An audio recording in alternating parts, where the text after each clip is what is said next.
দেখলাম সবারই ঈদে 1 2 3 ব্লগ দেওয়া শেষ, বাট আমি মাত্র চাঁদ রাতের ব্লগ আপলোড করতেছি।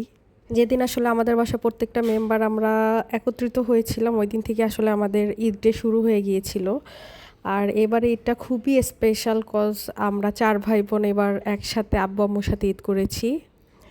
আর আম্মাজানেরও এবার প্রথম ঈদ তার নানু বাড়িতে। আমার বাবার এক্সাইটমেন্ট, সে প্রত্যেক দিন বাইরে গিয়ে তার নাতনি আর নাতির জন্য কিছু না কিছু নিয়ে বাসায় আসবে। চুলের ক্লিপ, হেয়ার ব্যান্ড, মানে যা পাচ্ছে দেখার মতো ছিল আব্বুর এক্সাইটমেন্ট।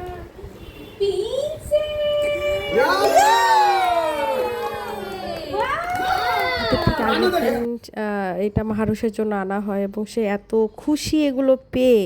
দিন সন্ধ্যাবেলা আমরা সবাই মিলে ছাদে চলে যাই তারাবাতি ফুটানোর জন্য। চাঁদ দেখে, চাঁদ অবশ্য দেখতে পাই নাই, বাট তারাবাতি ফুটিয়েছি। আমার ছেলে তো মহা খুশি। প্রথমে যদিও সে একটু ভয় পাচ্ছিল, বাট জ্বলতে দেখেই সে খুব খুশি। হাতে নিতে পারুক বা না পারুক, এতে তার কোনো ম্যাটার করে না। তারপরে সবাই আমরা এক এক করে তারাবাতি ফুটালাম, সব বাচ্চারা তারাবাতি ফুটালো। আসলে চাঁদ রাতের মেইন আকর্ষণই হচ্ছে এই তারাবাতি, ছোট ছোট বাজি, চকলেট বোমা, এগুলো। ছোটবেলায় প্রচুর এই বোমগুলো ফুটিয়েছি আমি। তারাবাতি ফুটানো ছাড়া কি চাঁদ রাত পালন করা হয় বলেন? আমার ছেলে সাহস করে তারাবাতি ফুটালো, তবুও সে অনেক ভয় পাচ্ছিল আসলে। বাচ্চাদের এই তারাবাতি ফুটানোর এক্সাইটমেন্ট দেখলে ছোটবেলার কথা মনে পড়ে যায় আসলে। অবশ্য ওদের থেকে আমি কম ফুটাই নাই। এই তো তারপরে চলে আসলাম চাঁদ রাতের আরেকটা মেইন আকর্ষণ, কি বলেন তো? মেহেদি পরা।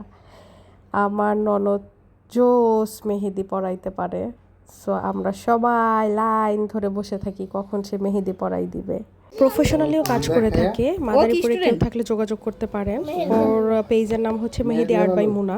তারপরে আমরা সবাই মিলে মেহেদি পরলাম অনেক রাত পর্যন্ত। তারপরে আমরা আবার তারাবাতি ফুটাতে গিয়েছিলাম।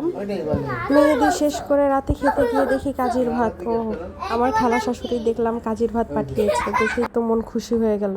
প্রায় 17-18 রকমের ভর্তা ছিল কাজির ভাতের সাথে।